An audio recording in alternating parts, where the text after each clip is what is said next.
શારદાબા અને રમેશભાઈ બંને પતિ પત્ની હતા. બંને ભણેલા ગણેલા અને સરકારી નોકરીમાંથી રિટાયર્ડ થયેલા અને પોતાના પરિવાર સાથે આરામથી જિંદગી વિતાવતા. એક દિવસ શારદાબા કહે છે, અરે સાંભળો છો? હસતા હસતા રમેશભાઈએ કહ્યું, કેમ, શંકા છે? હજુ કાન સારા છે, બોલ જે બોલવું હોય તે. શારદાબા નજીક આવ્યા. આજે તમારી પાસબુક ઘણા વખતે બેંકમાં પ્રિન્ટ કરાવવા ગઈ હતી. છેલ્લા 1 વર્ષથી તમારા ખાતામાં કોઈ 15,000 રૂપિયા જમા કરાવે છે.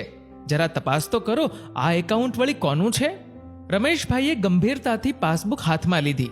ચશ્મા પહેરી ઝીણી આંખ કરીને પાસબુકની એક એન્ટ્રી ચેક કરી. વાત તો સાચી હતી શારદાબાની. રમેશભાઈને ખ્યાલ તો આવી ગયો આ વ્યક્તિ કોણ છે. તેમ છતાં રમેશભાઈએ શારદાબાને કહ્યું, તને તપાસ કરીને જણાવીશ. વહેલી સવારે રમેશભાઈ રૂમની અંદર સૂતા હતા. મનથી ભગવાનનો ઉપકાર માનતા હતા કે હે પ્રભુ, તારો આભાર. જિંદગીમાં તે મને માન, સન્માન અને સ્વમાન સચવાય એટલું આપી દીધું. સાથે સાથે પરિવાર પણ પ્રેમાળ અને સમજુ આપ્યો. પ્રભુ, તારો ખૂબ ખૂબ આભાર.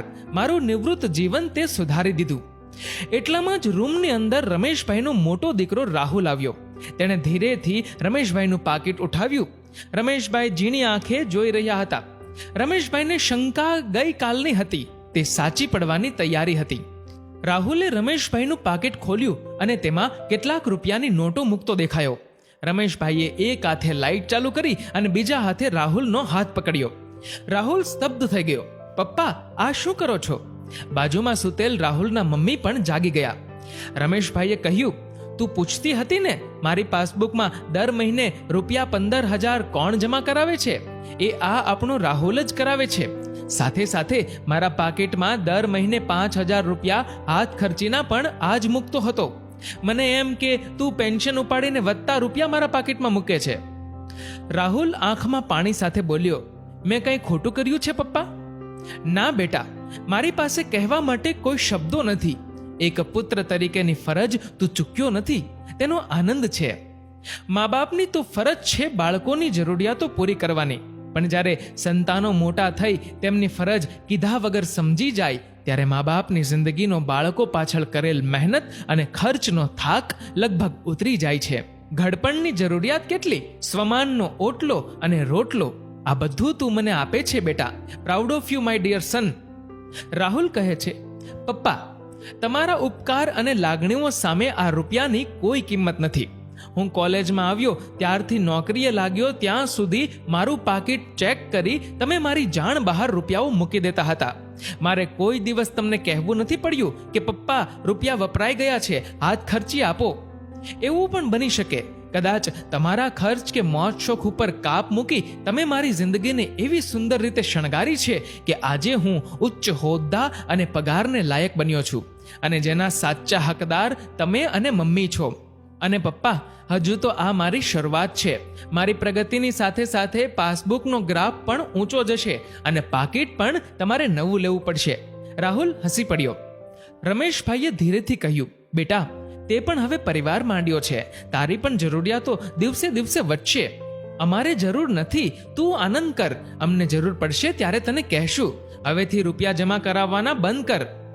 રાહુલ કહે છે, પપ્પા, 25 વર્ષ સુધી તમે મારું કરિયર બનાવવા માટે પોતાની જાત ખર્ચી. જ્યારે ઉચ્ચ પગાર મેળવવાનો હકદાર થાવ ત્યારે હું તમારી સામે જોવાનું ભૂલી જાઉં તો મારા જેવો નાલાયક છોકરો કોણ હોય? બચપનમાં મારો હક હતો, તમારી ફરજ હતી. સમય સંજોગો બદલાયા છે પપ્પા. આજે મારી ફરજ છે અને તમારો હક છે. રાહુલના માથે હાથ ફેરવી અને રમેશભાઈ બોલ્યા, બેટા, ખૂબ ખૂબ પ્રગતિ કર. તારી ભાવના અને લાગણીની હું કદર કરું છું. ભગવાને અમારા બંનેની સ્વમાન સાથે બધી જરૂરિયાતો પૂરી થાય એટલું આપ્યું છે. પરંતુ બેટા, તે અમારા માટે કર્યું એ પણ ઘણું છે અને હવે અમારે આટલી બધી જરૂરિયાત નથી. એટલે આજ પછી મારા પાકીટમાં પૈસા નાખવાનું બંધ કર અને પાસબુકમાં રૂપિયા પણ. ના પપ્પા, લોકો પોતાની પ્રગતિ માટે મંદિર, આશ્રમોમાં રૂપિયા અને ભેટો મૂકે છે.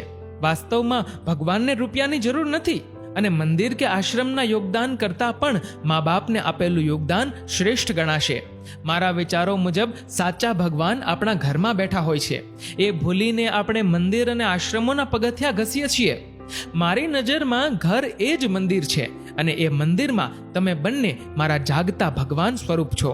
મા બાપ ખુશ તો ભગવાન પણ ખુશ. રાહુલ હાથ જોડી ઊભો થયો અને બોલ્યો, અને હા, અમારાથી જાણતા અજાણતા વાણી વર્તન કે વ્યવહારમાં કોઈ વખત પણ ભૂલ થઈ જાય તો બાળક સમજી માફ કરજો. એટલી ફક્ત વિનંતી કરું છું. આટલું બોલી રાહુલ ફરી તેના રૂમ તરફ આગળ વધ્યો.